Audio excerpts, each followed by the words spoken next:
नमो नारायण। हिमालय कह रहा है।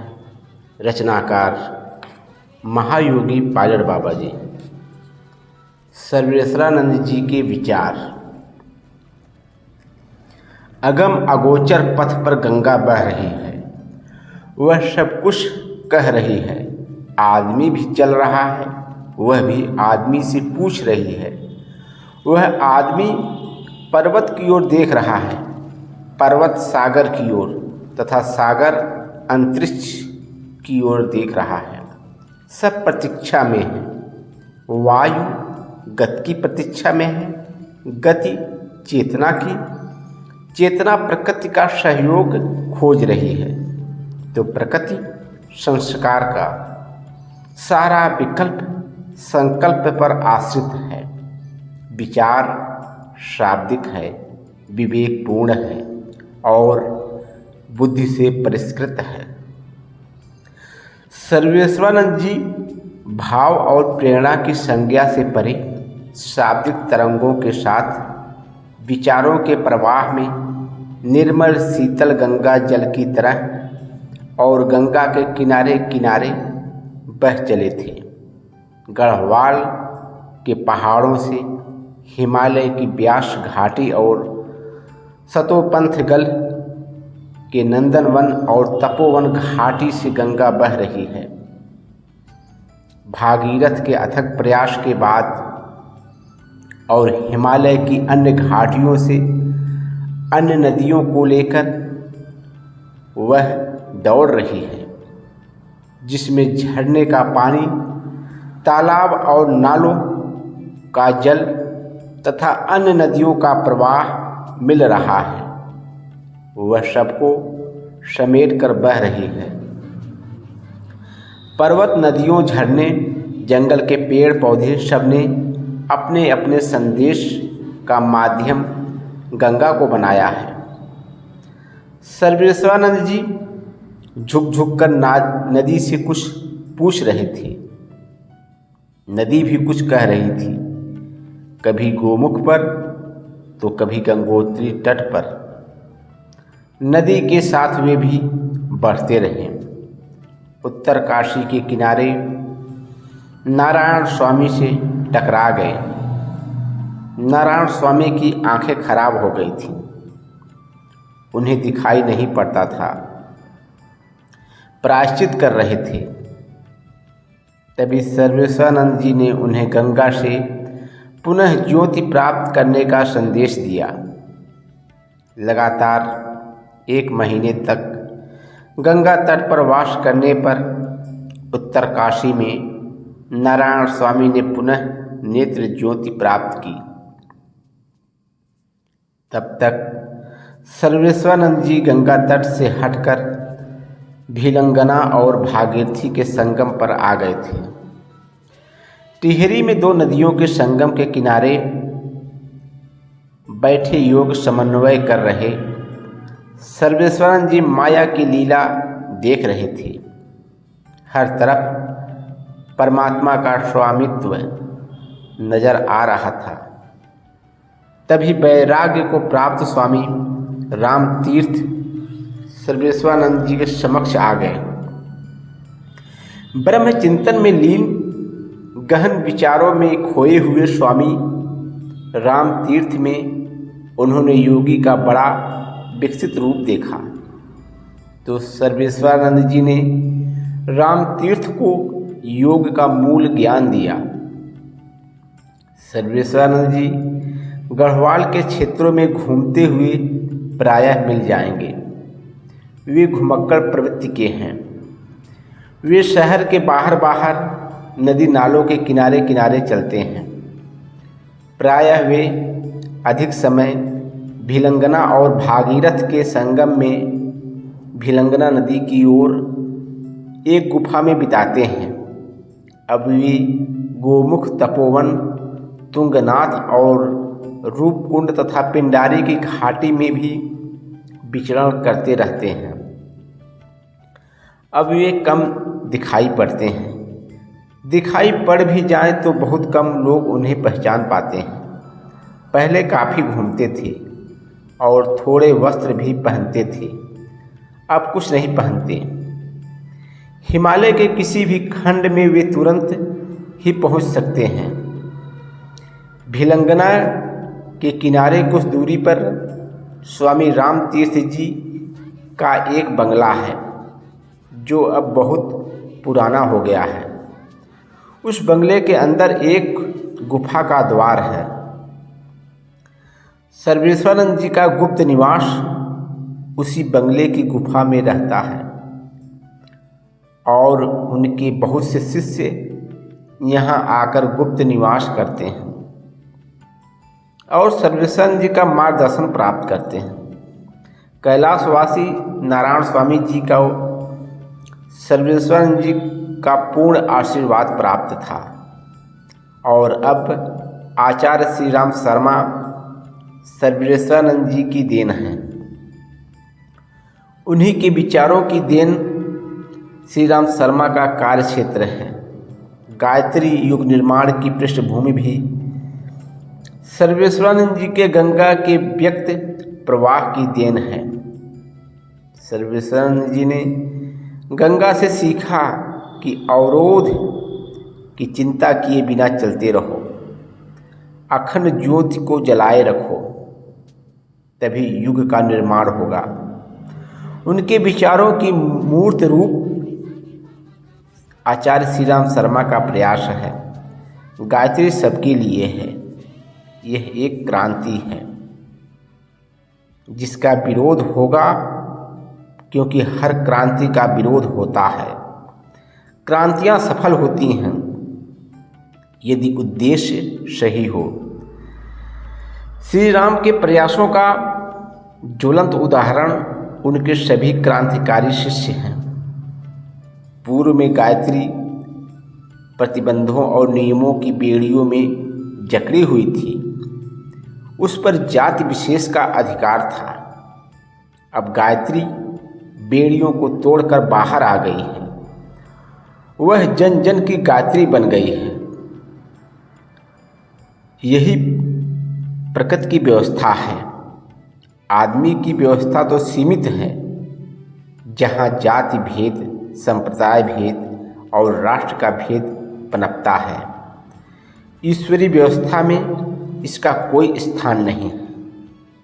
मानवता के प्रति जीना, सर्व जीवों के प्रति कल्याणकारी भावना को जगाना ही सर्वेश्वरानंद जी का उद्देश्य है और आचार्य श्री राम शर्मा ने इस सफल बनाते हुए सतत प्रयत्नशील हैं। सर्वेश्वरानंद जी विचारों की दास्तां नहीं चाहते। वे मूल विचार व्यक्त करना अपना उत्तरदायित्व समझते हैं। क्रांति यदि व्यक्तित्व की पूजा की ओर झुक जाए तो वह क्रांति डूब जाती है। क्रांति तब गतिहीन होकर रूढ़िबद्ध हो जाती है। आज भारत की भावी संस्थाएं अपने अपने क्षेत्र में दुर्लभ कार्य करने की क्षमता लेकर उदय होने को हैं। प्रायः ऐसा देखा जाता है कि सभी संस्थाएं अपने धार्मिक नेता के व्यक्तित्व को उभारने में लग जाती हैं और राष्ट्र या धर्म एक व्यक्ति के विचारों का गुलाम हो जाता है। भविष्य में उसका पतन हो जाता है। हिटलर, मुसोलिनी, स्टालिन इसके उदाहरण हैं।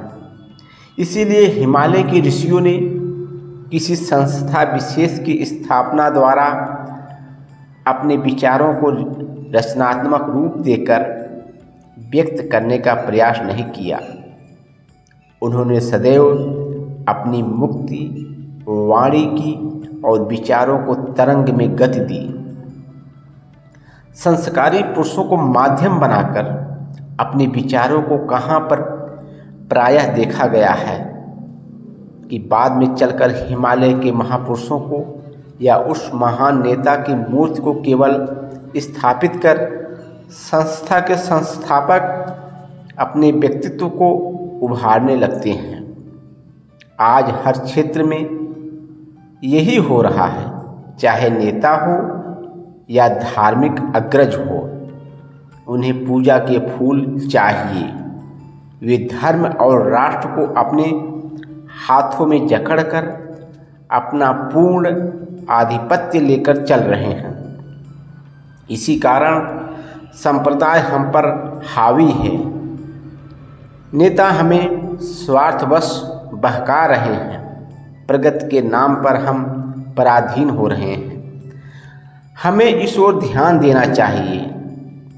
हम मानव से यही कहेंगे कि अपने विचारों को स्वतंत्र करो, अपने कार्य क्षेत्र में पराधीन मत बनो, अपनी क्षमता को अपने प्रतिबंधों में मत उलझो।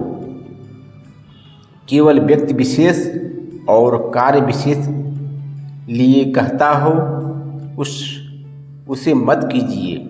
जो संपूर्ण मनुष्य जाति और विश्व के लिए कुछ कहता हो उसे अवश्य सुनो। जिसमें उसका निजी स्वार्थ न हो और न किसी संस्था की विशेषता हो, तब वह मानव का कल्याण कर सकता है। अगर वह कुछ के लिए कार्य कर रहा हो तो उसे जला डालिए, क्योंकि वह आपके समाज को, राष्ट्र को डस रहा है। वह कुछ कर पाए उसके पहले ही उसे दबा दीजिए। अगर आप उसे नहीं दबाएंगे तो भविष्य में वह हमें ले डूबेगा। ये विचार सर्वेश्वरानंद जी के हैं, जो भी भिलंगना के तट पर नदी के प्रवाह को देखते हुए व्यक्त कर जाते हैं।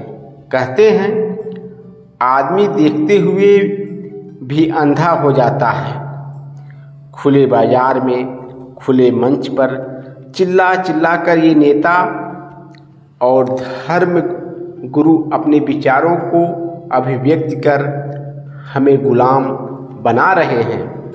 आदमी सब कुछ जानते हुए भी दास बनता जा रहा है। तो ऐसा राष्ट्र और धर्म कब तक टिकेगा? आदमी नदी से क्यों नहीं सीखता, जबकि वह देखता है कि ये नदियाँ संसार की सारी गंदगी को अपने में समेट कर भी पवित्र और स्वच्छ बहती हैं। सभी नदियों का लक्ष्य एक ही होता है, सभी सागर की ओर जा रही हैं। सब अपने छोटे बड़े को समेट कर बह रही हैं। सब अपने अपने अस्तित्व को दूसरे के अस्तित्व में विलीन कर देती हैं। किसी को अपने अस्तित्व को मिट जाने का भय नहीं है और सभी नदियाँ मिटकर भी जीवित हैं, अनवरत बह रही हैं। हिमालय उन्हें सदैव बहते रहने की प्रेरणा दे रहा है। सूर्य सहयोगी बन गया है।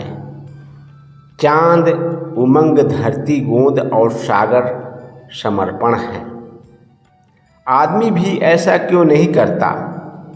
जब भी देखो आदमी भाग रहा है, अपने को छोड़ दिया है, संसार को अपना लिया है और संसार उसे कभी नहीं टिकाऊ बनाता। वह सदैव हंसता है। आदमी बार बार मूर्खता करता जाता है। सभी संस्थाओं में यही हो रहा है। हम उन्हें जीवित रखना चाहते हैं और उनमें मर जाने की तमन्ना है। लोग अध्यात्म प्रेरणा को भौतिक अभिव्यक्ति में बदलकर चेतना को जड़ता में जकड़ते हैं। हम शाब्दिक प्रवाहों को रचनात्मक रूप देकर प्रेरणा देने के बजाय आध्यात्मिक निर्माण में उलझ जाते हैं। जहाँ निर्माण है वहाँ व्यवधान है, क्योंकि निर्माण का आकार प्रकार है, वह सीमित है, जिसकी व्याख्या की जा सकती है। हम व्याख्या से परे हैं। हम आदमी हैं। आदमी स्वतः एक निर्माण है, ईश्वर स्वतः एक प्रेरणा है, निर्माण एक बंधन है। जिस तरह आत्मा शरीर के निर्माण के अधीन है, उसी तरह आदमी जब संस्था का निर्माण करता है तब वह उसके अधीन है। उस संस्था के नियमों के अधीन चलने के लिए विवश हो जाता है। वह कार्य करेगा तो उस संस्था के विकास के लिए करेगा, उस संस्था के संस्थापक को उजागर करने के लिए जान की बाजी लगा देगा और उस संस्था को जगाते जगाते उसका बल्ब स्वतः फ्यूज हो जाता है, प्रकाश अंधेरे में लुप्त हो जाता है, न वह रह जाता है और न उसकी संस्था। आदमी अपनी विशेषताओं को उस संस्था के माध्यम से कहना चाहता है, इसीलिए वह उस संस्था से अपने विचारों को जोड़ देता है और वह संस्था भिन्न भिन्न विचारों की खिचड़ी पकाने लगती है। तब क्या होता है यह आप देख रहे हैं। हमें राष्ट्र को कुछ देना है तो विश्व के मानवों को साथ लेना होगा, पर विश्व में हम कहाँ हैं। हमें अपने अस्तित्व को भुलाना नहीं है, पहले हमें मूल को सींचना पड़ेगा, तब विश्व की ओर बढ़ना होगा। धर्म केवल व्यवस्था नहीं है, धर्म का संबंध जीवन से है और जीवन ईश्वर से जुड़ा ब्रह्म का रूप है। वह संपूर्ण ब्रह्मांड को जानता है। इसीलिए धर्म किसी संस्था, जाति और संप्रदाय का नहीं हो सकता। धर्म आदमी को जीना सिखाता है। धर्म प्रतीक और प्रतीत दोनों हैं। आदमी को धर्म के विशेष प्रारूप को अपनाना चाहिए,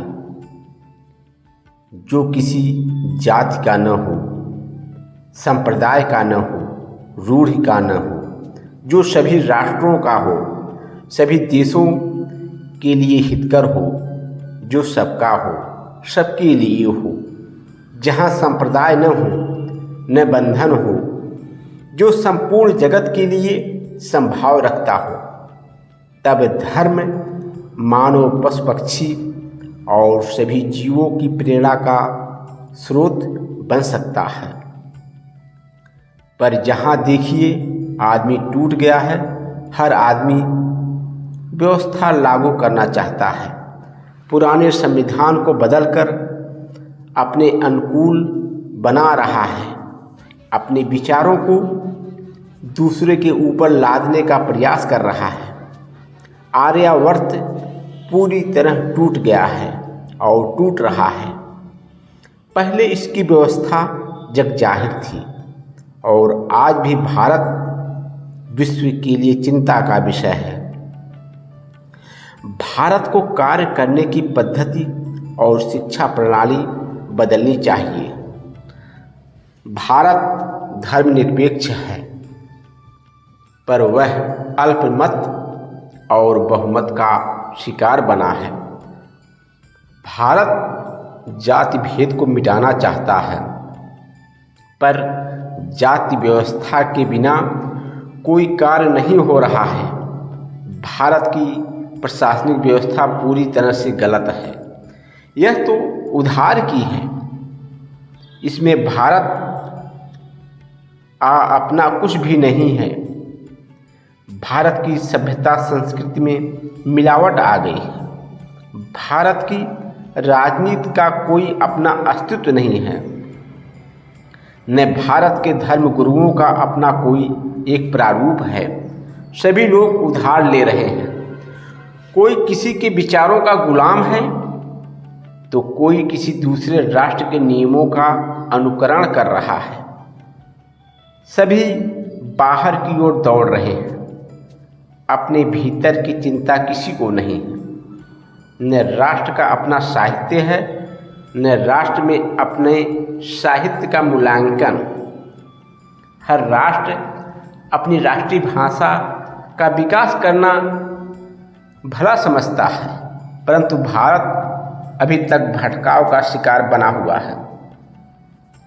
यहाँ की चुनाव प्रणाली, प्रचार व्यवस्था और नौकरी सभी अव्यवस्थित हैं, जो जाति भेद, दल, संप्रदाय पर आधारित हैं। हमें इन सब को नया रूप देना होगा। जिस देश में योग्यता का आदर नहीं किया जाता, संस्कृत और भाषा के विकास का कार्य नहीं किया जाता, उस देश की मौलिकता समाप्त हो जाती है। भारत में राग द्वेष पनपता जा रहा है, अमीर गरीब में भेद बढ़ता जा रहा है, सांप्रदायिक भावनाएं ज़्यादा प्रभावित हो रही हैं। आखिर यह सब क्या हो रहा है? इस पर राष्ट्र के हितकारी लोगों को सोचना चाहिए। आप किसी के लिए कुछ कर रहे हैं, आप इसे मिटाना चाहते हैं, उठाना चाहते हैं या मिलाना चाहते हैं। सभी तरफ सभी को मिलाकर चलना पड़ेगा।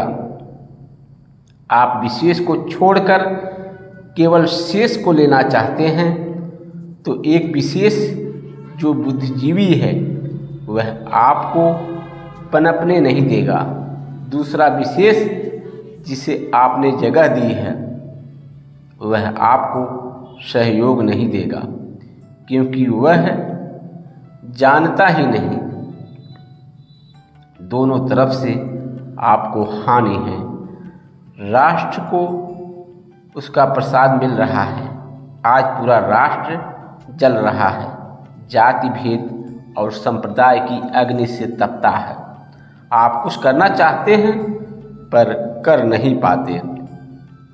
थोड़ी और प्रतीक्षा कीजिए तो राष्ट्र को ऐसा सबक मिलेगा, राष्ट्र की स्मृति में बहुत सी घटनाएं जुड़ जाएंगी। देश के कर्णधारों ने विचारों में गति दी है। परिवर्तन करो, धर्मनिरपेक्ष में जियो, पर देश को नष्ट मत करो। मनुष्यों को क्यों नहीं मनुष्य के लिए जीना सिखाते हो? आप सभी संस्थाओं को मानव के लिए जीवन की प्रेरणा क्यों नहीं देते हो? सभी संस्थाएं जाति और संप्रदाय के लिए जी रही हैं। आज एक संप्रदाय दूसरे संप्रदाय को उखाड़ देने का प्रयास में लगा है, तो वह शांति संदेश का प्रसार कैसे कर पाएगा? दूसरी ओर राष्ट्र के नायकों की बड़ी सह मिल रही है।